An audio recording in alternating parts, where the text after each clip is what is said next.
Bienvenue dans Cycle, la machine à réaliser les vœux. Comment se remonter le moral quand ça ne va pas du tout?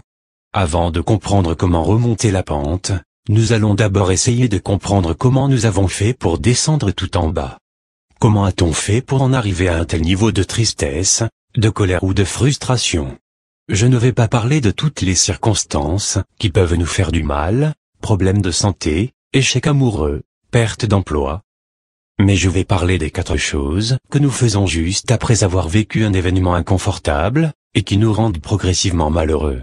La première chose que nous faisons est juger ce qui est en train de se passer, et se juger par rapport à cette situation.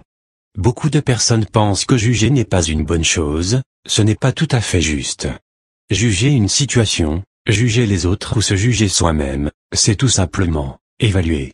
C'est ce qui nous permet de savoir où on en est. En revanche, c'est ce qu'on fait juste après s'être jugé qui commence à devenir mauvais pour nous. La deuxième chose que nous faisons est se condamner. C'est en général à ce moment-là que la douleur prend sa place. Plus les peines que l'on se donne sont lourdes, plus la douleur est intense. On condamne également les autres. Une fois condamné, on est comme en prison. C'est une prison de tristesse, une prison de colère, une prison pour le cœur. La troisième chose que l'on fait après avoir vécu un événement inconfortable va être d'essayer de s'évader de cette prison.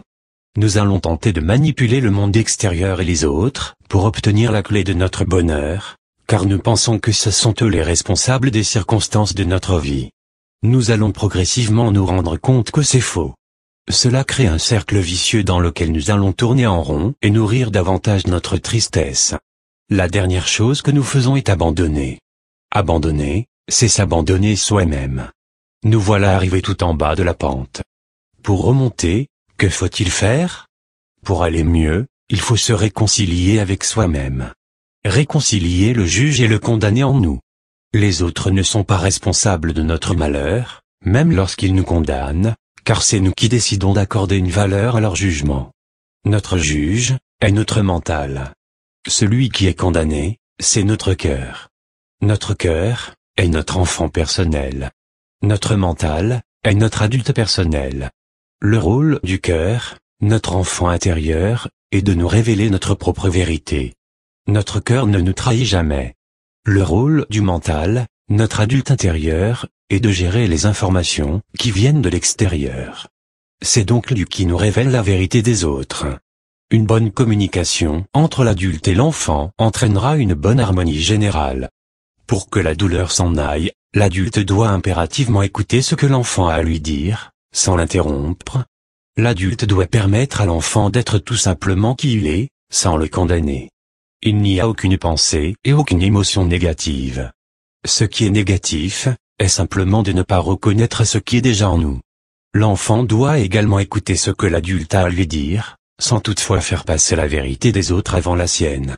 L'adulte est le porte-parole de l'enfant au sein du monde, mais la peur du jugement des autres le conduit parfois à se corrompre lui-même.